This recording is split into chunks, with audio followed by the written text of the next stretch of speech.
네, 잘 지내고 계시지요? 우리는 지금 신약 성경 중에서 로마서 부분을 살펴보는 중에 있습니다. 자, 로마서에서 있어서 이제 중요한 메시지를 살펴보려고 하는데, 이 로마서도 바울의 편지, 서신서 중에 하나고요. 이렇게 성경에 기록된 바울의 편지들의 모습을 살펴보면 전형적인 특징이 있습니다. 그리고 그 특징의 대부분은 바울의 성장 배경이라고 할 수 있는 헬라 지역의 편지 형식에서 찾아볼 수 있습니다. 단 바울은 여기에 이제 조금 변형을 가해서 사용하고는 있지요. 그래서일까요? 이런 바울의 편지의 이 구조적인 특징은 후에 이 공동 서신으로 분류되는 야고보서, 베드로 전후서, 히브리서, 유다서, 요한 1, 2, 3서 등에도, 그리고 후대 교부들의 편지에서도 어느 정도 차이는 있지만 이 바울의 편지의 특징을 따라가는 모습을 발견하게 됩니다.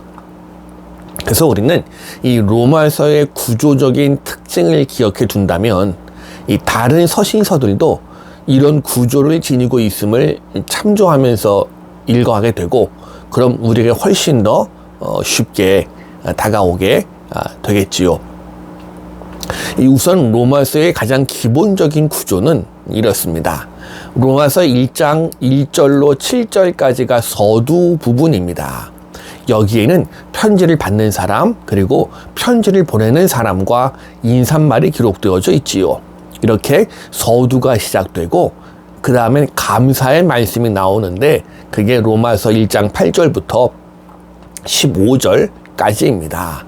이르고 나서 이제 본론으로 들어가게 됩니다. 본론은 1장 16절부터 15장 13절까지입니다. 이렇게 본론이 끝나면 그 다음은 당연히 뭐지요? 네, 결론이 나옵니다. 이 결론 부분에는 인사말과 이 바울의 개인적인 부탁, 그리고 축도로 이어져요. 이 부분이 로마서 15장 14절부터 16장 27절까지로 끝이 납니다. 간단히 정리해 두면 서두, 감사, 본론, 결말, 이런 구조가 되겠지요. 그리고 우리의 주된 관심은 당연히 중요한 내용을 포함하고 있는 본론 부분이 될 것입니다. 재미있는 건 이 바울의 편지들을 주의 깊게 읽어보면 크게 제가 지금 본론이라고 말씀을 드렸는데, 이 본론도 보통은 두 부분으로 나뉘어집니다. 특히 이 로마서의 본론 부분의 전반부, 오늘 살펴볼 내용입니다. 이 본론 부분의 전반부는 주로 복음의 원리를 다룹니다. 오늘 이 이야기의 제목이라고 할 수 있는 복음에 나타난 하나님의 의를 이야기합니다.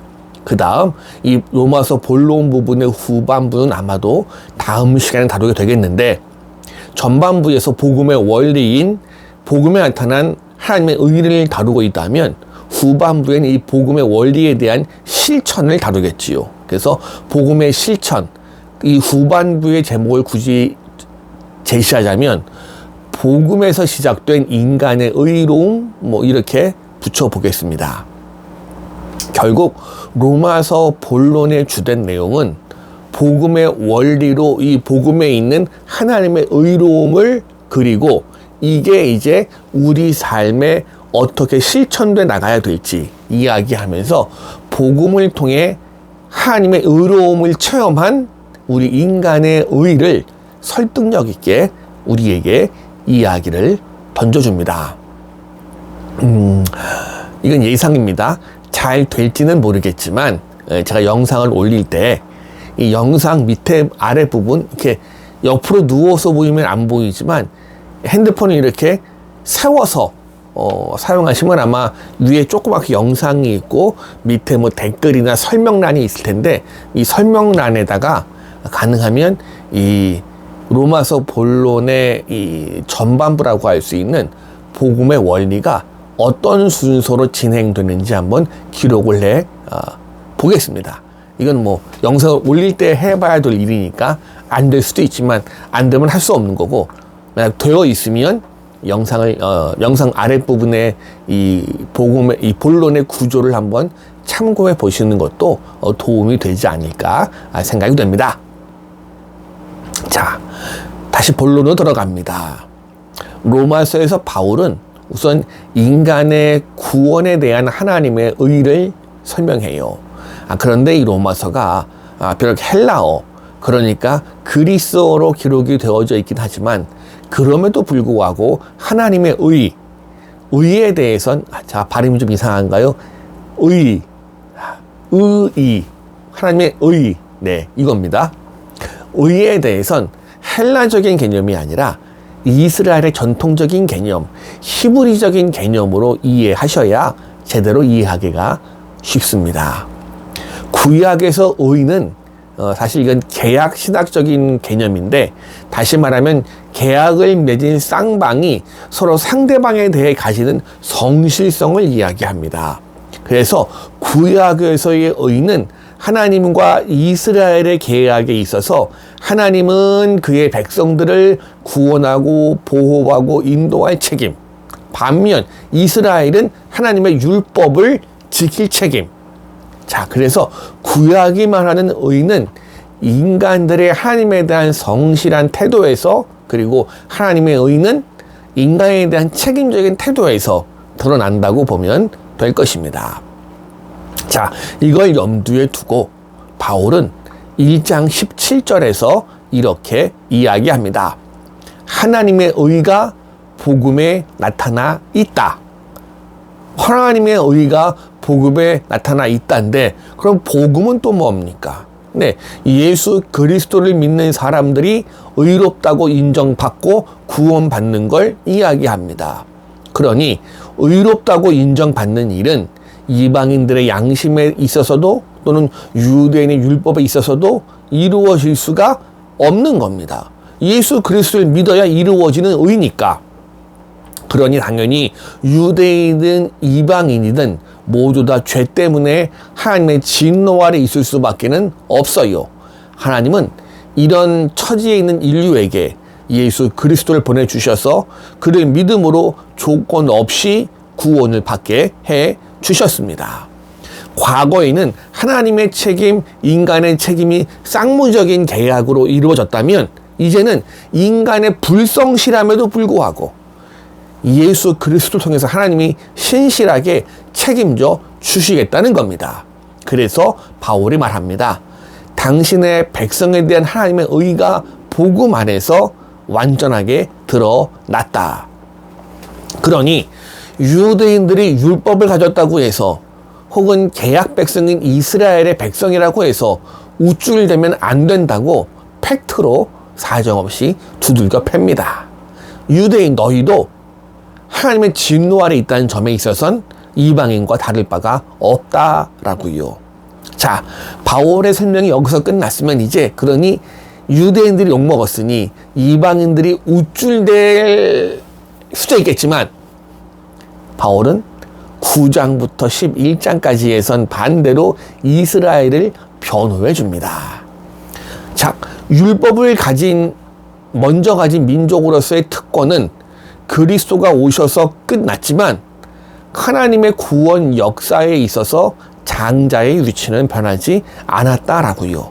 그래서 바울은 로마서 1장 16절에서 이렇게 선언합니다.